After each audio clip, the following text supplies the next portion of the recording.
ஆப்டிடியூடில் அடுத்த டாபிக் கூட்டு வட்டி பார்க்கலாங்க. நம்ம தனி வட்டி போன கிளாஸில் ஃபுல்லாக பார்த்துட்டோம் சமச்சீர் புக்கில். இது இது கூட்டு வட்டி எதில் இருக்குன்னு பார்த்தீங்கன்னா, 8த் புக்கில் பேஜ் நம்பர் 138லேருந்து ஸ்டார்ட் ஆகுதுங்க. அது பார்க்கறதுக்கு முன்னாடி இவற்றே முயல்கள்னு பாக்ஸில் வந்துட்டு பார்த்தீங்கன்னா, ஒரு 3 சம் குடுத்துருக்காங்க. அதையும் சால்வ் பண்ணிடலாம்.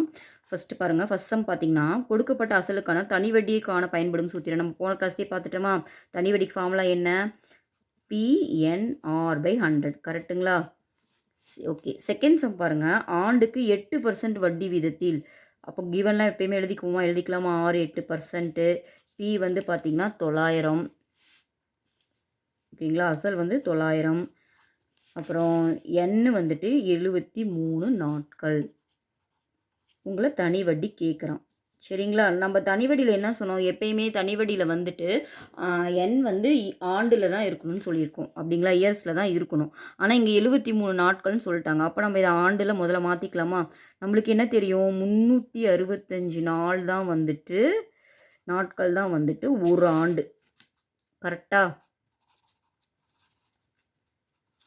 இப்போது எப்பயுமே நம்ம ஒரு டேக்கு கண்டுபிடிக்கணும் அப்படின்னா 1 டேக்கு கண்டுபிடிக்கணும். இப்போ இதை நான் ஒரு நாள் மாற்றிக்கிறேன். ஒரு நாள்னா இந்த சைடு மல்டிப்ளையில் இருக்கிறது, இந்த சைடு வந்து டிவைட் ஆகிடுமா? அப்போ 1/365 ஆண்டு. கிளியரா? இப்போ ஒரு நாளுக்கு எனக்கு தெரியும். அப்போ 73 நாள்னா நான் 2 சைடு 73 நாளை மல்டிப்ளை பண்ணிக்கிறேன். அப்போ 73 நாட்கள் வந்துட்டு எவ்வளோ வரும்? 73/365 ஆண்டு. கரெக்டா? இப்போது இதை கேன்சல் பண்ணிக்கலாங்களா? 1 டைம் இது 5 டைம் வரும். கேன்சல் பண்ணி பாருங்கள். அப்போது 73 நாட்கள் வந்துட்டு 1/5 ஆண்டு. ஸோ இப்போ எல்லாமே கரெக்டாக இருக்குது. இப்போ ஃபார்முலா சப்ஸ்டியூட் பண்ணிக்கலாம். நம்ம கைக்கு தெரியும் PNR/100ன்ட்டு. அப்போது ஐ தான் கேட்குறாங்க. பி தெரியும் 900, என்னும் தெரியும். இப்போ தான் கண்டுபிடிச்சோம் 1/5 ஆண்டுன்ட்டு. 6 வந்து 8%. சரியா? இதை 5 டேபிளில் கேன்சல் பண்ணிடலாமா? கேன்சல் பண்ணிங்கன்னா என்ன வரும்? டிவைட் பை 100 போட மறந்துட்டேன் பாருங்கள். 100 போட்டுக்கோங்க. அப்போது முதல்ல 2 0 கேன்சல் பண்ணிடலாம். அப்போது மேலே மல்டிப்ளை பண்ணிங்கன்னா 9 8 72 72/5. இது 5 டேபிள்ஸ் கேன்சல் பண்ணிங்கன்னா ஒரு டைமு 32 1 5 5 மீதி 2 அப்போ 22ல் 4 5 20 திரும்ப 2 தான் இருக்குது. அதனால் பாயிண்ட் வச்சுக்கிறோம். திரும்ப 20ல் 4 டைம். அப்போ ஐ வந்து பார்த்தீங்கன்னா 14.4.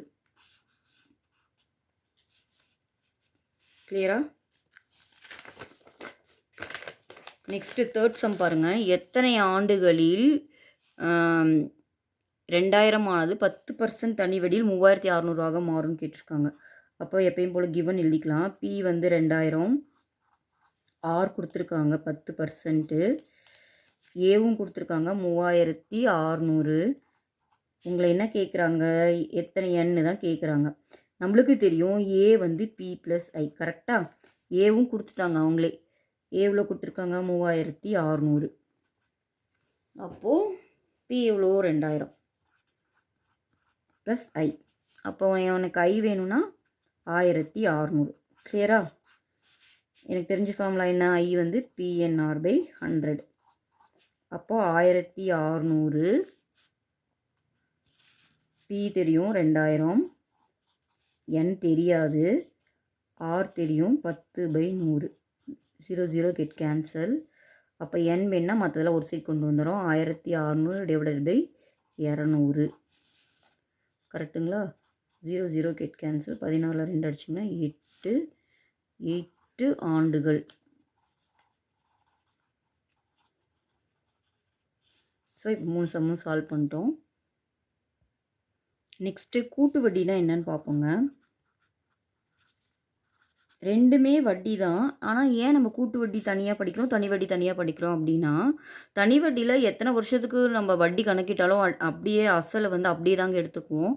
ஆனால் கூட்டு வட்டின்னு பார்த்திங்கன்னா ஆண்டுக்கு ஒரு முறை அந்த ஒவ்வொரு தடவையும் வட்டியோட அசலை சேர்த்துட்டு அந்த மொத்த தொகைக்கு வந்து அவங்க வட்டி கணக்கு போடுவாங்க. இப்போது ஒரு நம்மளே ஒரு எக்ஸாம்பிள் எடுத்து பார்ப்போம். பி வந்துட்டு நான் அசல் 1000 ரூபாய் எடுத்துக்கிறேன்னு வச்சுக்கோங்க. 6 வந்து 10% எடுத்துக்கிறேன். சரிங்களா? நம்மளுக்கு தெரியும். எப்பயுமே வந்துட்டு இ அ முதல் வருஷத்தில பார்த்தீங்கன்னா, கூட்டு வட்டிக்கும், தனி வட்டிக்கும் எந்த வித்தியாசமும் கிடையாது. எப்பயுமே நம்ம என்ன பண்ணுவோம், அசல வந்து வட்டி ஓட மல்டிப்ளை பண்ணுவோமா, இப்ப இத மல்டிப்ளை பண்ணிங்கன்னா, இதோட வட்டி பார்த்தீங்கன்னா, 1000 இன்ட்டு 10/100 கரெக்ட்டுங்களா? 1 இயர்ன்றனால அப்படியே மல்டிப்ளை பண்ணிக்கிறோம். 0, 0 கெட் கேன்சல். இப்போ வட்டி எவ்வளோ வந்துச்சு? ரூ. 100 கரெக்ட்டா? இப்போ இது வந்து முதலாம் ஆண்டுங்க. முதல் ஆண்டு. ஓகே. 2ஆம் ஆண்டு பார்த்தீங்கன்னா, முதலாம் ஆண்டு முடிவில ஏ வந்து எவ்வளோன்னு பார்த்தீங்கன்னா, அசல் வந்து 1000 ப்ளஸ் 100 வட்டி. அப்போ ஏ வந்துட்டு 1100 கிடைச்சிருக்கு. சரிங்களா? இதுதான் நம்மளுக்கான ஒரு அமௌண்ட் கிடைச்சிருக்கு. இதே 2ஆம் ஆண்டுல பார்த்தீங்கன்னா, 2ஆம் ஆண்டுல இப்போ இந்த கூட்டு வட்டியில வந்து இத தான் வந்து அடுத்து அசலா எடுத்துப்பாங்க. இந்த மொத்த தொகைய 1100 சரிங்களா? இப்போ திரும்பவும் ஆர் வந்து 10% தான். சரியா? அப்போ வந்து என்ன ஆகும்? அப்போ 1000 வட்டி போட்டிங்கன்னா 1100 டிவைடட் பை 10/100ஆ? அப்போ 0, 0 கெட் கேன்சல் ஆயிட்டு 110ன்னு வருமா? கிளியரா? அப்போ எனக்கு இப்போ ஏ வந்து பார்த்தீங்கன்னா, திரும்ப 1000 தான். இப்போ வட்டி 110 சாரி இங்க பி வந்து 1100 வட்டி 110 2யும் ஆட் பண்ணிங்கன்னா 1210ன்னு கிடைக்கும். ஸோ 2ஆம் ஆண்டின் முடிவில் பார்த்தீங்கன்னா எனக்கு ஏ வந்து 1210ன்னு கிடைச்சிருக்கு. சரியா? இதே நான் 3ஆம் ஆண்டுன்னு போடுறேன். 3ஆம் ஆண்டுக்கு. இப்போ பி வந்து எவ்வளோ? 1210 அதே 10% தான். இப்போது திரும்ப எப்பயும் போல் மல்டிப்ளை பண்ணுவோமா? 1210 இன்ட்டு 10/100ன்னு போடுவோம். அப்போது 0, 0 கெட் கேன்சல். இந்த 0, 0 கெட் கேன்சல். அப்போ ஐ வந்து 121ன்னு கிடைக்குது. கரெக்டா? அப்போது இப்போ வந்து ஏ வந்து எவ்வளோ? 1210 ப்ளஸ் 121. அப்போ ஏ வந்து பார்த்தீங்கன்னா 1301ன்னு வந்துருக்கு. இது வந்து பார்த்தீங்கன்னா மொத்த தொகை.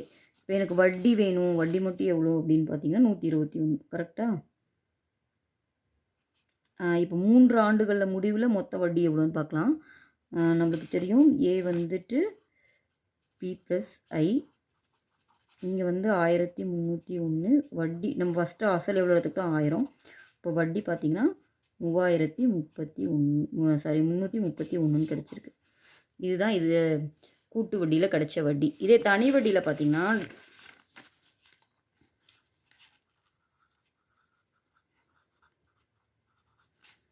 ஐ is equal to PNR by 100ன்னு போடுவோமா? ஐ எவ்வளோ எடுத்துக்கிட்டோம்? 1000 இப்போ 3 ஆண்டுகளில் நம்மளுக்கு அவ்வளோ இதுலேயும் 3 எடுத்துக்குவோம். இங்கே 6 10% தான். டிவைடட் பை 100 0, 0 கெட் கேன்சல் ஆகிடும். அப்போது 30 30 இன்ட்டு 10 300. ஓகேங்களா? இப்போ தனி வட்டி பார்த்தீங்கன்னா 3 ஆண்டுகள் எவ்வளோ கிடச்சிருக்குன்னு பார்த்தீங்கன்னா ரூ. 300 கிடச்சிருக்கு. ஆனால் இதுவே நம்ம கூட்டு வட்டியில் பார்த்தீங்கன்னா ரூ. 331 அதிகமாக கிடச்சிருக்கு பார்த்தீங்களா? இதுதான் கூட்டு வட்டி தனி வட்டிக்கு உள்ள வித்தியாசங்க. இப்போது நம்ம என்ன பண்ணோம்னா கூட்டு வட்டியில் ஒவ்வொரு டைமும் வந்து அசலோட அந்த வட்டியை கூட்டிட்டு அடுத்த தடவை அந்த அசலை அந்த மொத்த தொகையை வந்து நம்ம அசலாக எடுத்துக்கிட்டோம் கரெக்டாக? இதே மாதிரி நம்ம ஒவ்வொரு டைமும் போட்டுட்டு இருக்க முடியாது இல்லையா எக்ஸாமில்? அதுக்காக தான் அவங்க ஒரு ஃபார்முலா கண்டுபிடிச்சிருக்காங்க. சரிங்களா? அந்த ஃபார்முலா எப்படி கண்டுபிடிக்கிறாங்கன்னா இப்போ பாருங்களேன். இந்த 1000 இருந்து இந்த மொத்த தொகை எப்படி வந்திருக்கு? உங்களுக்கு டிஃப்ரென்ஷியேட் பண்ணி காமிக்கிறேங்க பாருங்கள். 1000 இருக்கா? இதோட 0.11 மல்டிப்ளை பண்ணாங்களா? 110 மல்டிப்ளை பண்ணால் இது கிடைக்குதா? புரியுதா? இதை மல்டிப்ளை பண்ணிங்கன்னா என்ன ஆகும்? 1000 பாருங்களா 2 ஸ்தானம் தள்ளி புள்ளி வச்சிங்கன்னா 1100 கரெக்டாக? இப்படி தான் வருது. அதே இங்கே பாருங்களேன். இதிலேருந்து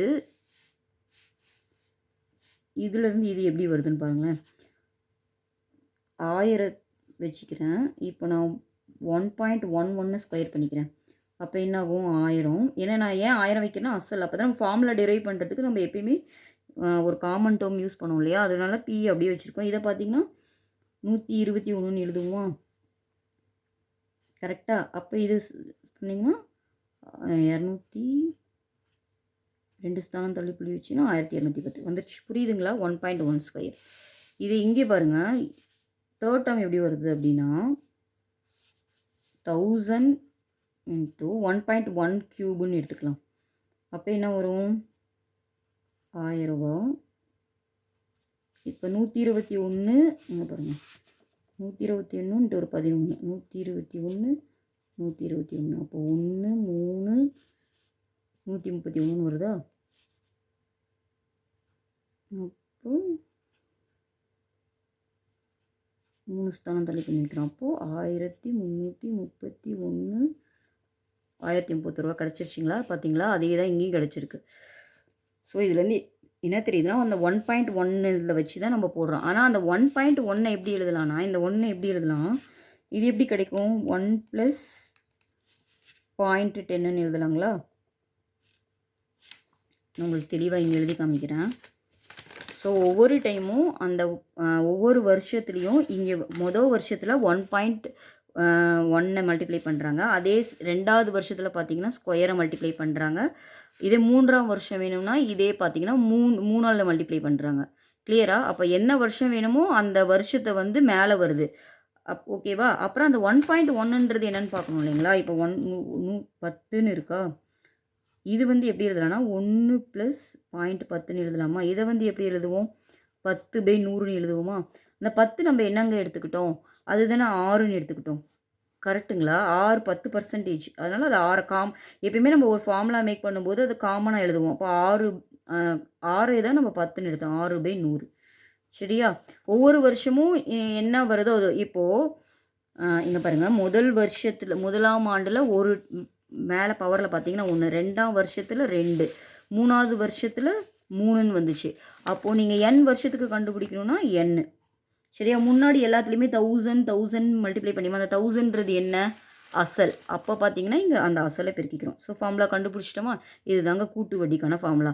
ஆனால் கூட்டு வட்டியில் நம்மளுக்கு எப்பயுமே அந்த என்ன கிடச்சிதுங்க? அந்த மொத்த தொகை தான் கிடச்சிது. அப்போ இந்த சைடு என்ன இருக்குன்னா A. கிளியரா? இது தாங்க நம்மளுக்கான கூட்டு வட்டி ஃபார்முலா. இப்போ பார்த்தீங்கன்னா கூட்டு வட்டிக்கான ஃபார்முலா நம்ம டிரைவ் பண்ணிட்டோங்களா? கூட்டு வட்டி வந்து நம்ம ஒவ்வொரு வருஷமும் ஒவ்வொரு வருஷம் முடிவில் தாங்க நம்ம வந்து அசலோட வந்துட்டு அந்த வட்டியை கூட்டி கணக்கு போட்டோம். கரெக்டுங்களா? அப்போது வந்து ஆண்டிற்கு ஒரு முறை வட்டி கணக்கிடும்போது ஃபார்முலா பார்த்தீங்கன்னா A = P × 1 + R/100 × n. ஓகேவா? இதனை கண்டுபிடிச்சோம். இதில் உங்களுக்கு வட்டி வேணும், காம்பவுண்ட் இன்ட்ரெஸ்ட்டு, ஷார்ட் ஃபார்மாக காம்பவுண்ட் இன்ட்ரெஸ்ட்டை CI கூட்டு வட்டியை எப்படி எழுதுவோம்? உங்களுக்கு வேணும்னா இது நம்ம கண்டுபிடிச்ச மொத்த தொகை மைனஸ் அசல். ஓகேங்களா? மைனஸ் பண்ணால் நம்மளுக்கு காம்பவுண்ட் இன்ட்ரெஸ்ட் கிடச்சிடும்.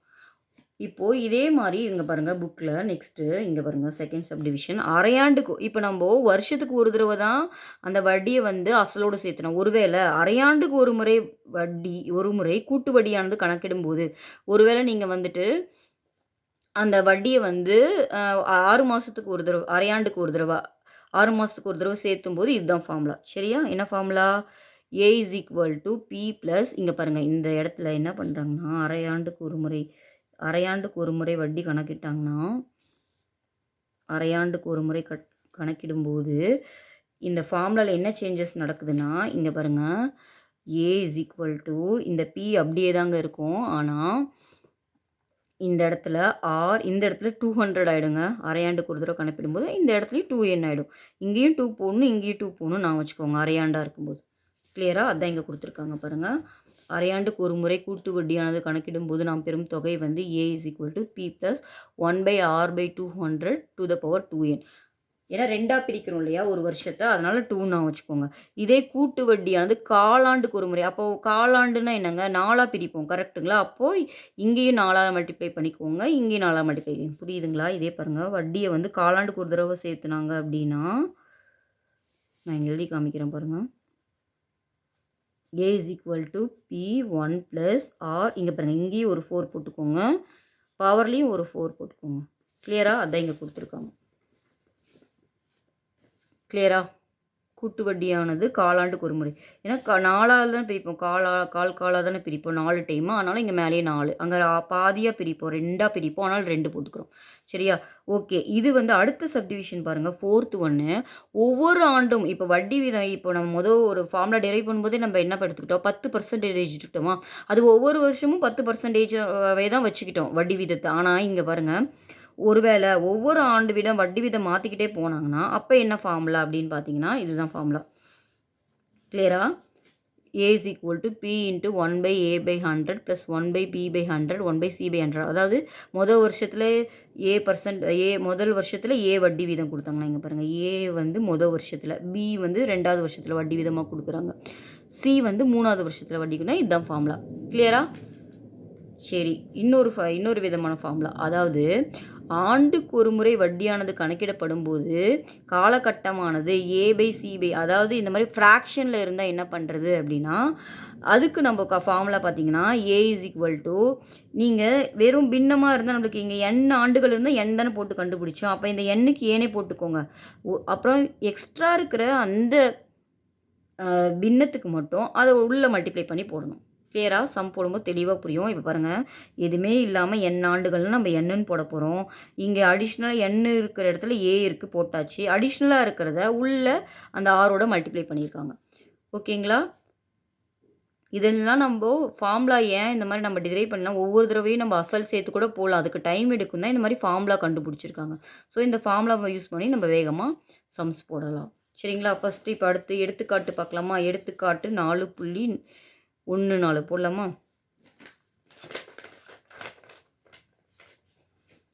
வாங்க முதல் சம் போடுவோம். முதல் சம்ல எக்ஸாம்பிள் 4.14. கிளியரா? முதல் சம். பாருங்க அசல் வந்து 4000 கொடுத்துருக்காங்க. கிவன் எழுதிக்கலாம். P 4000ங்க. R எவ்வளோங்க? 5%. N எவ்வளோ? 2. உங்களை நல்லா அந்த ஃபார்முலாவை நல்லா அண்டர்லைன் பண்ணி பார்த்துக்கணும். வட்டி எப்படி கணக்கிடுறாங்கன்னு. ஆண்டுக்கு ஒரு முறை அப்படின்னு கொடுத்துட்டாங்க. ஆண்டுக்கு ஒரு முறைனா நம்மளுக்கு தெரியும் formula. A is equal to P into 1 by R by 100 to the power N. இதுதான் வந்து ஒரு வருஷத்துக்கு கணக்கிடும்போது. சரிங்களா? அவங்க அந்த ஒரு வருஷமான்றதை நம்ம பார்த்துக்கணும். ஒரு முறைன்றனால தான் இந்த ஃபார்முலா. சரியா? இப்போ சப்ஸ்டியூட் பண்ணி போடலாமா? இப்போது ஏ வேணும். பி எவ்வளோ கொடுத்துருக்காங்க? 4000. ஆர் எவ்வளோங்க? 5. அப்போ 5/100. என் எவ்வளோங்க? 2. சரியா? அப்போது 4000. இப்போது எப்படி வேணால் போட்டுக்கலாம். நான் இதை எல்சிஎம் எடுத்தேன்னா 105/100 to the power square. அப்போது இதை நான் 2 தடவை எழுதிக்கிறேன். 4000 இன்ட்டு 105/100 105/100 அப்படின்னு எழுதிக்கிறேன். கரெக்டாக? 2 0 கேன்சல் பண்ணிக்கிறேன். அப்புறம் இதை நான் இங்கே ஒரு 0 இருக்கா, இங்கே ஒரு 0 கேன்சல் பண்ணிக்கிறேன். இதை 2 டேபிளில் கேன்சல் பண்ணேன். 2 டைம்ஸு, இது 5 டைம்ஸு. கிளியரா? இப்போ இந்த 5 டைம்ஸு இங்கே கேன்சல் பண்ணிக்கிறேன். 1 டைமு, இங்கே 21 டைம். இதை மல்டிப்ளை பண்ணிங்கன்னா 21 42 இன்ட்டு 105. கரெக்டாக? இங்கே மல்டிப்ளை பண்ணலாமா? 105 இன்ட்டு 42. 2 10 மிச்சம் 1 0 2 0 மிச்சம் 1 2 2.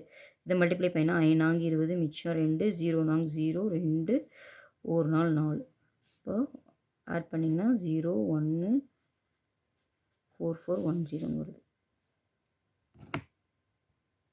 ஸோ ஏ வந்து பார்த்தீங்கன்னா உங்களுக்கு 4410 கிடச்சிருக்கு. சரிங்களா? இது வந்து மொத்த தொகை தான். எப்பயுமே கூட்டு வட்டியில் உங்களுக்கு கிடைக்கிறது மொத்த தொகை. நீங்கள் வட்டி வேணும் அப்படின்னு சொல்லி பார்த்தீங்கன்னா அதுலேருந்து அசலை கழிக்கணும். எனக்கு ஏ எவ்வளோ கிடச்சிது? 4410. அவங்க அசல் எவ்வளோ கொடுத்துருக்காங்க? 4000. அப்போ எனக்கு ஐ வேணும்னா நான் என்ன சொல்லியிருக்கேன்? ஏ மைனஸ் பி. அப்போ 4410 மைனஸ் 4000. அப்போது காம்பவுண்ட் இன்ட்ரெஸ்ட்டுங்க இது. ஸோ காம்பவுண்ட் இன்ட்ரெஸ்ட் எவ்வளோ வந்திருக்கு? 410.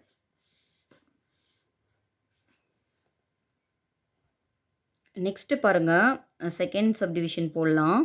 செகண்ட் சப்டிவிஷன் நல்லா படிங்க. அசல் வந்து பார்த்தீங்கன்னா 5000, வட்டி வீதம் 4%, எண் 1.5 ஆண்டுகள், அரையாண்டுக்கு ஒரு முறை வட்டி கணக்கிடப்படுகிறது. இத வச்சு தான் நம்ம ஃபார்முலாவே எழுத போறோம். இந்த எத்தனை ஆண்டுக்கு ஒரு முறை கணக்கிடுறாங்கன்னு பார்க்கணும். நம்ம அரையாண்டுக்கு ஒரு முறைன்னு குடுத்துட்டாங்க. நான் அரையாண்டுனா உங்களுக்கு ஃபார்முலா குடுத்துருக்கேன் பார்த்தீங்களா? இங்க பாருங்க.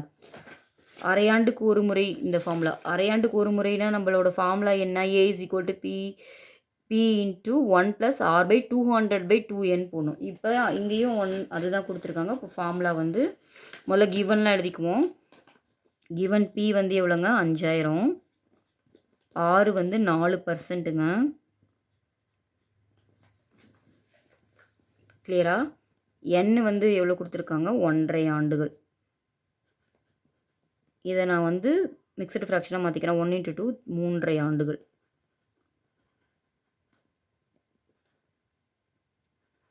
சரியா? அரையாண்டுக்கு ஒரு முறை வட்டி கணக்கிடுறதுன்னு சொல்கிறதுனால நம்ம ஃபார்முலா வந்து A = P × 1/R/200/2n. சரிங்களா? அரையாண்டுனா இங்கேயும் 2 போடணும்னு சொல்லியிருக்கேனா? இப்போது கொடுத்ததெல்லாம் போட்டுக்கலாமா? P வந்து 5000ங்க. R எவ்வளோங்க? 4. 4/200. 2 × n எவ்வளோங்க? இதை நான் வந்து மிக்ஸ்டு ஃப்ராக்ஷனாக மாற்றி வச்சுருக்கேன். சரிங்களா? 3/2. இப்போ இந்த 2 கேன்சல் ஆயிடும். ஓகேவா? ஸோ 5000 இது 4ஆல் கேன்சல் பண்ணிக்கலாம். 1 4 சார், இது 5 4 சார். அப்போது 1/50 / 3. நெக்ஸ்ட்டு பார்த்தீங்கன்னா இது அப்படியே சிம்பிளிஃபை பண்ணிக்கலாம். இது எல்சிஎம் எடுத்திங்கன்னா 5000 இது பண்ணிங்கன்னா 51/50 தெரியுதுங்களா? 51/50 / 3. இதை நான் எப்படி எழுதுறேன்னா 5000 × 51/50 தெரியுதுங்களா? 51/50 × 51/50 / 51/50. கிளியரா? 0 0 கேன்சல். இந்த 0 கேன்சல் ஆயிரும். இந்த 50 அப்படியே கேன்சல் ஆயிடுச்சுங்க. இதை நான் அப்படியே 5 டேபிளில் கொஞ்சம் கேன்சல் பண்ணி எழுதிக்கிறேன். அப்போ 1 டைமு 0 10ல் 2 டைமு அப்போ 10.2. இந்த 5 இதை பண்ணால் 10.2. அப்போ எனக்கு என்ன கிடச்சிருக்குன்னா 10.2 × 10.2 × 51ன்னு கிடச்சிருக்குங்க. சரிங்களா? மாதம் பாருங்கள். அசல் 30,000க்கு முதலாம் ஆண்டு வட்டி வீதம் 6.7%, இரண்டாம் ஆண்டு வட்டி வீதம் 6.8%னா ஆண்டுக்கு ஒரு முறை வட்டி கணக்கிடப்படுகிறது.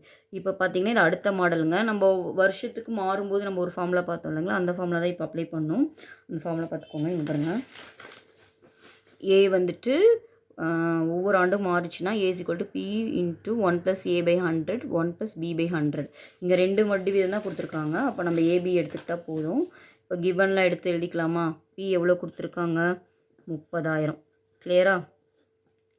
ஒரு மொதல் வட்டி விதத்தை நான் A வந்து 7%ன்னு எடுத்துக்கிறேன். இன்னும் ரெண்டாம் ஆண்டு Bன்னு எடுத்துக்கிறேன் 8%. இப்போ அந்த ஃபார்முலா அப்ளை பண்ணலாமா? A = P × 1/A/100 1. இங்கே 2 தான் கொடுத்ததுனால நம்ம இதோட ஸ்டாப் பண்ணிக்கலாம். B/100. சரியா? P 30,000 போட்டுக்கலாம். A எவ்வளோ? 7/100. B 8/100.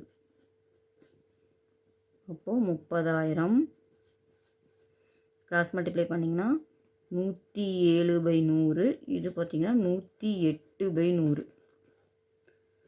கிளியரா? இப்போது 2 0 இந்த 2 0 கேன்சல் ஆகிடும். இந்த 2 0 இந்த 2 0 கேன்சல். ஜஸ்ட் இப்போ மல்டிப்ளை பண்ணால் போதும். முதல்ல 107 × 108 மல்டிப்ளை பண்ணிக்கலாங்களா? 7 8 56 மிச்சம் 5 0 8 0 5 1 8 8. 0வால் மல்டிப்ளை பண்ணும்போது எல்லாமே 0 தாங்க வரும். 1ஆல் மல்டிப்ளை பண்ணும்போது 7 0 1. ஆட் பண்ணிங்கன்னா 6 5 8 7 15 மிச்சம் 1 இப்போ 11,556ன்னு கிடச்சிருக்குங்க. அதை இன்னும் நீங்கள் 3ஆல் மல்டிப்ளை பண்ணணும். மல்டிப்ளை பண்ணுங்கள். 6 18 மிச்சம் 1 5 5 5 1 16 மிச்சம் 1 5 5 16 மிச்சம் 1 1 3 3 1 4 1 3 3. இப்போ நம்மளுக்கு ஆன்சர் எவ்வளோ கிடச்சிருக்குன்னு பார்த்தீங்கன்னா A வந்துட்டு 34,668. ஆனால் நம்மளுக்கு காம்பவுண்ட் இன்ட்ரெஸ்ட் வேணால் நம்மளுக்கு என்னன்னு தெரியும், ஏ மைனஸ் பி. கரெக்டுங்களா?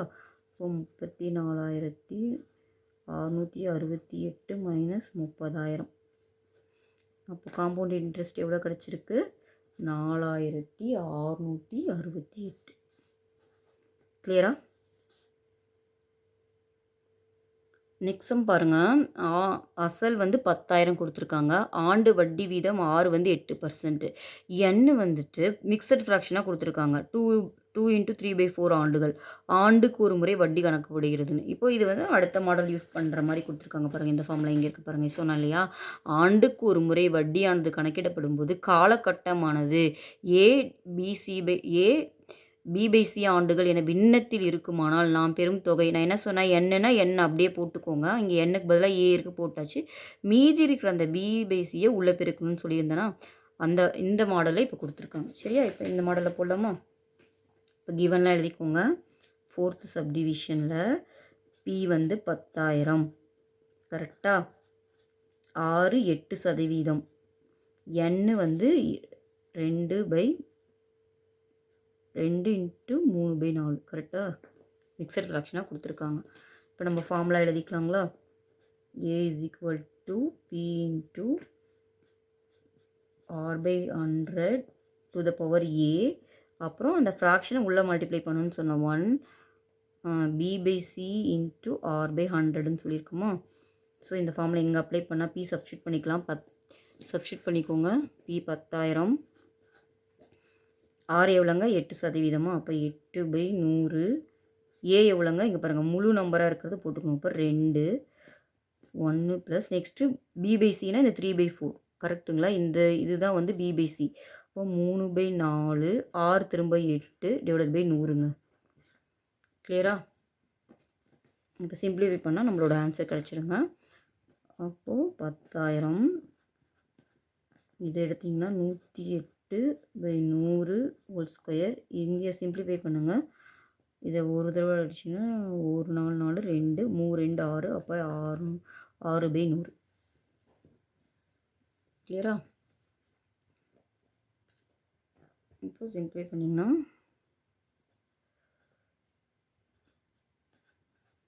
10,000 இது 108/100 108/100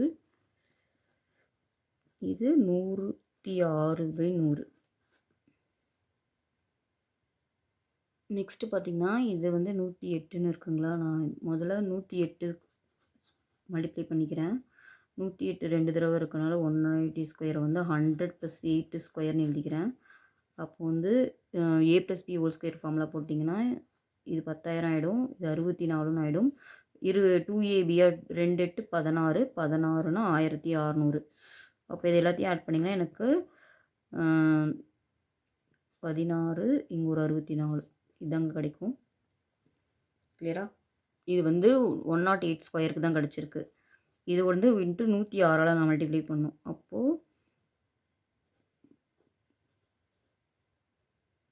11,664 வந்து 106ஆல் இப்போ மல்டிப்ளை பண்ணுங்கள். மல்டிப்ளை பண்ணுங்க பார்ப்போம். 4 6 24 மிச்சம் 2 6 6 36 36 2 38 மிச்சம் 3 6 6 36 3 39 மிச்சம் 3 1 6 6 6 3 9 1 6 6 6. இப்போ 0 போட்டுக்கலாமா? 0 0 0 0வால் மல்டிப்ளை பண்ணும்போது எல்லாமே 0 தான். ஓகேங்களா? 1ஆல் மல்டிப்ளை பண்ணால் அப்படியே வரும். அப்போது 4 6 6 1 1. இப்போ ஆட் பண்ணி எழுதுகிறாங்களா? 4 8 9 4 13 மிச்சம் 1 16 மிச்சம் 1 12 13 மிச்சம் 1 12. அப்போது ஆன்சர் எவ்வளோ வந்ததுன்னு பார்த்தீங்கன்னா இதுக்கு ஏ வந்து எவ்வளோ கிடச்சிதுன்னா எனக்கு 1 2 3 6 38 4 இவ்வளோ கிடச்சிதுங்க. /100. இங்கே பாருங்கள், இந்த 0 நான் கேன்சல் பண்ணிக்கிறேன். இந்த 0 /100 மட்டும் இருக்குது. அப்போ என்னோடய ஏ பார்த்திங்கன்னா 2 ஸ்தானம் தள்ளி போய் வச்சிங்கன்னா 12,363.84ன்னு கிடச்சிருக்குங்க. இது ஏ தான். கரெக்டாக? இப்போது இது அசலோட அப்போ அசல் பார்த்தீங்கன்னா 10,000. அப்போ காம்பவுண்ட் இன்ட்ரெஸ்ட் எவ்வளோ வரும்னீங்கன்னா இங்கே எழுதிடுங்க. காம்பவுண்ட் இன்ட்ரெஸ்ட் வந்து இங்கே இடம் இல்லை, நெக்ஸ்ட் லெட்டர் எழுதலாம். அப்போது இங்கே பாருங்க, எனக்கு காம்பவுண்ட் இன்ட்ரெஸ்ட் வேணும்னா ஏ மைனஸ் பி. அப்போது 12,363.84 மைனஸ் 10,000. அப்போது 2,363.84 தாங்க காம்பவுண்ட் இன்ட்ரெஸ்ட். கிளியரா? நெக்ஸ்ட் பார்த்தீங்கன்னா கூட்டு வட்டி சூத்திரத்தின் பயன்பாடுகள். கூட்டு வட்டி சூத்திரமானது பின்வரும் சூழல்களில் பயன்படுகிறது. இங்கே பாருங்கள், மக்கள் தொகை அதிகரிப்பைனா அப்படியே அந்த கூட்டு வட்டி ஃபார்முலா தாங்க. ஓகேங்களா? n ஆண்டுகளுக்கு கேட்டாங்கன்னா p × 1+r/100/n. இது அதிகரிப்புக்கு. ஒருவேளை குறைவு கேட்டாங்கன்னா அப்படியே அந்த இடத்துல மைனஸ் போட்டுக்கணும், அவ்வளோதான். இது n ஆண்டுகளுக்கு. சரிங்களா? இந்த மாதிரி மக்கள் தொகை சம் வந்தாலும் நம்ம கூட்டு வட்டி ஃபார்முலா தான் யூஸ் பண்ணுவோம். நெக்ஸ்ட்டு இன்னும் வேறு எதுக்கு யூஸ் பண்ணுவோம் பார்த்தீங்கன்னா, வளர்ச்சி வீதம் கொடுத்துட்டு செல்களின் வளர்ச்சி கேட்டாங்கனாலும் நம்ம இங்கே பாருங்க, இங்கே இருக்குது, சாரி. வளர்ச்சி வீதம் கொடுக்கப்பட்ட செல்களின் வளர்ச்சி கேட்டாலும் நம்ம கூட்டு வட்டி ஃபார்முலா தான் யூஸ் பண்ணுவோம். நெக்ஸ்ட்டு இயந்திரங்கள், வாகனங்கள், பயன்பாட்டு உபகரணங்கள் போன்றவைகளின் தேய்மான மதிப்பு கேட்டாலும் நம்ம கூட்டு வட்டி ஃபார்முலா தான் யூஸ் பண்ணுவோம். சரியா? இப்போ அதை பேஸ் பண்ணி சம்ஸ் இருக்குது, அதை பார்ப்போங்க. ஃபர்ஸ்ட் சம் பாருங்கள். எடுத்துக்காட்டு 4.15 இருக்குது, பார்க்கலாங்களா? இந்த சம் பார்க்கலாம். இப்போ பாருங்கள், 2 சக்கர வாகனம் ஒன்றின் விலை 2 ஆண்டுகளுக்கு முன் 70,000 இருந்தது. அதன் மதிப்பு ஆண்டுதோறும் 4% வீதம் குறைகிறது. அதன் தற்போதைய மதிப்பு. சரிங்களா? இது இப்போ எதனா சொன்னேன், இந்த மாதிரி மதிப்பு ஆண்டுதோறும் குறைகிறது அந்த மாதிரி வந்தாலே நம்ம வந்து கூட்டு வட்டி ஃபார்முலா தான் யூஸ் பண்ணணுன்ட்டு. இப்போ கிவன்லாம் எழுதிக்கலாம். பி வந்து உங்களுக்கு கொடுத்துட்டாங்க 70,000ன்ட்டு. சரிங்களா? எண்ணும் கொடுத்துட்டாங்க 2 வருஷம்ன்ட்டு. மதிப்பு குறைகிறது தான் 6%. எவ்வளோ? ஆண்டுதோறும் 4%.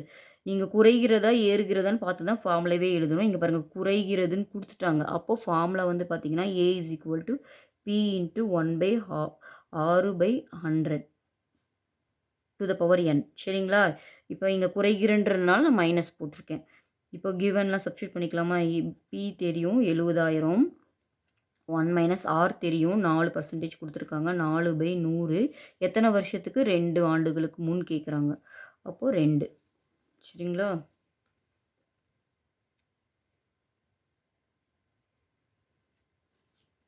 அப்போது இதை நான் சிம்பிளிஃபை பண்ணிக்கிறேன். 70,000 இது போச்சிங்கன்னா 100 - 4 the whole square அப்படியே எழுதிக்கிறேன், /100².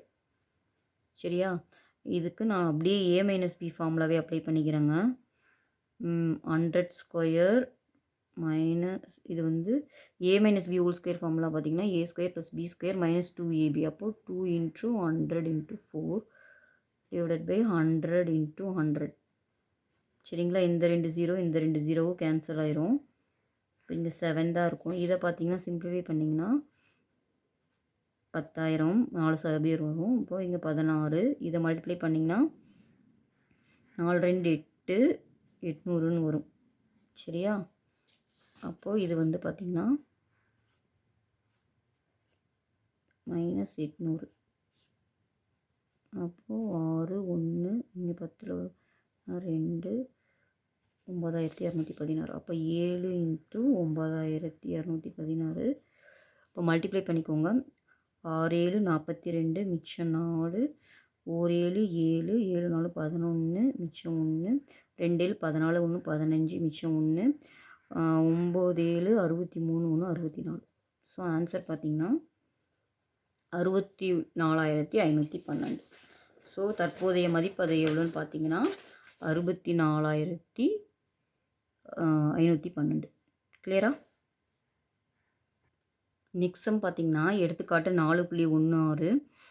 ஒரு வகையான பாக்டீரியா முதலாவது 1 மணி நேரத்தில் 5% வளர்ச்சியும் 2வது 1 மணி நேரத்தில் 8% வளர்ச்சி குன்றியும் 2வது மணி நேரத்தில் குன்றுது 3வது மணி நேரத்தில் 10% வளர்ச்சியும் அடைகிறது. தொடக்கத்தில் அதன் எண்ணிக்கை எவ்வளோ இருந்துச்சுன்னா 10,000 இருந்தது. 3 மணி நேரத்திற்கு பிறகு அதன் எண்ணிக்கையை காண்கன்னு சொல்லியிருக்காங்க. இப்ப தான் நம்ம பார்த்தோம் இல்லைங்களா? இங்க பாருங்க வளர்ச்சி வீதம் குடுக்கப்பட்டாலும், செல்களின் வளர்ச்சி கேட்டாலும், அதுக்கு நீங்க காம்பவுண்ட் இன்ட்ரெஸ்ட் ஃபார்முலா தான் யூஸ் பண்ணணும்னு அவங்களே சொல்ட்டாங்க. அப்புறம் இது வந்து பார்த்தீங்கன்னா, டிஎன்பிஎஸ்சில நெறைய டைம் இந்த கொஸ்டின் கேட்டுருக்காங்க. ரொம்ப முக்கியமான கொஸ்டின் இது. நெறைய டைம் கேட்டுருக்காங்க. சரி, இப்போ இது வந்து ஒவ்வொரு மணி நேரத்துக்கும் மாறுதுனால, நம்ம இந்த ஃபார்முலா யூஸ் பண்றாங்க. ஏன்னா, நம்ம முன்னாடி கூட்டு வடில பார்த்தோம் இல்லைங்களா? ஒவ்வொரு இயரும் மாறும்போது குடுத்தாங்க. இங்க 3 மணி நேரத்துக்கு தான் கேட்குறாங்க. அப்ப நான் ஒவ்வொரு மணி நேரத்துக்குமே மாறுதுன்றதுனால, நம்ம இந்த ஃபார்முலா தான் யூஸ் பண்ணணும். சரியா? அப்போ இப்ப சப்ஸ்டிட்யூட் பண்ணி போடலாங்களா நம்ம இந்த formula? A is equal to P into 1/A/100 1/B/100 3 மணி நேரத்துக்கு பிறகு தான் கேட்குறாங்க. ஒவ்வொரு மணி நேரமும் மாறுறதுனால நம்ம இந்த ஃபார்முலா யூஸ் பண்ணுறோம். இதை நம்ம முன்னாடி இந்த ஃபார்முலா பார்த்துட்டோம் நம்ம. P வந்து பார்த்தீங்கன்னா 10,000. A எவ்வளோ பாருங்க 5%. அதனால் நான் சப்ஸ்டிட்யூட் பண்ணிக்கிறேன். இங்க பாருங்க நல்லா நோட் பண்ண வேண்டிய பாயிண்ட் இதுதான். 2வது மணி நேரத்தில மட்டும் வளர்ச்சி ஆகாம குன்றுது. அப்போ அங்க மைனஸ் போட்டுக்கணுங்க. அந்த 8 போடுற இடத்துல மட்டும். இதுதான் முக்கியமானது. அப்புறம் சில 3வது மணி நேரத்துல திரும்ப வளர்ச்சி தான் அடையுது. அப்போ 1 + 10/100. கிளியரா? 2வது மணி நேரத்தில மட்டும் தான் குறையுது. அதனால தான் நம்ம மைனஸ் போடுறோம். அப்போ 10,000 இது வந்து எல்சிஎம் எடுத்தீங்கன்னா 105/100ன்னு வரும். இது வந்து மைனஸ் ஆகுது. 100ல 8 போச்சுன்னா 92/100ன்னு வரும். இது 110/100ன்னு வரும். கரெக்ட்டா? இந்த 2 0 இந்த 2 0 கேன்சல் பண்ணிடலாம். இந்த 2 0 இந்த 2 0 கேன்சல் பண்ணிடலாம். இங்கேயும் ஒவ்வொரு 0 கேன்சல் பண்ணிக்கலாம். இப்போ இது 5 டேபிள கேன்சல் பண்ணாங்களா? 2 டைம்ஸு இது 2 டைம்ஸு இது 1. அப்போது 2192 இருக்கா? அதை மல்டிப்ளை பண்ணிக்கிறேன். 21 × 92 1 2 2 4 1 9 9 9 18. அப்போது 2 13 மிச்சம் 1 19. இதை வந்து திரும்ப 11ஆல் மல்டிப்ளை பண்ணுங்க. அப்போது 19 32 பார்த்தீங்கன்னா 2 3 9 1 2 5 இது வந்து பார்த்தீங்கன்னா இங்கே கட் பண்ணிக்கலாமா? இங்கே பார்த்தீங்கன்னா இன்னும் 2 டேபிளை கேன்சல் பண்ணலாம் இல்லைங்களா? இதை கேன்சல் பண்ணிட்டு போடலாம். இது போட்டிங்கன்னா 4 2 8 மிச்சம் 1 6 12 இப்போ போடலாம். சரிங்களா? இது கேன்சல் பண்ணிட்டு நான் இன்னொரு தடவை போடுறேன். இப்போ 21 × 46 போடலாமா? 1 6 6 2 6 12 1 4 4 4 2 8 ஆட் பண்ணிங்கன்னா 6 6 1. சரிங்களா? இதை வந்து 11ஆல் மல்டிப்ளை பண்ணோம்னா ஸோ 966 × 11 போட்டிங்கன்னா அப்போ 966 வரும். திரும்ப 966 தான் வரும். இப்போ ஆட் பண்ணலாம். 6 6 6 12 மிச்சம் 1 10 16 மிச்சம் 1 இப்போ 10. இப்போ ஆன்சர் வந்து பார்த்திங்கன்னா 10,626ன்னு கிடைக்குதுங்க. இதுதான் வந்து 3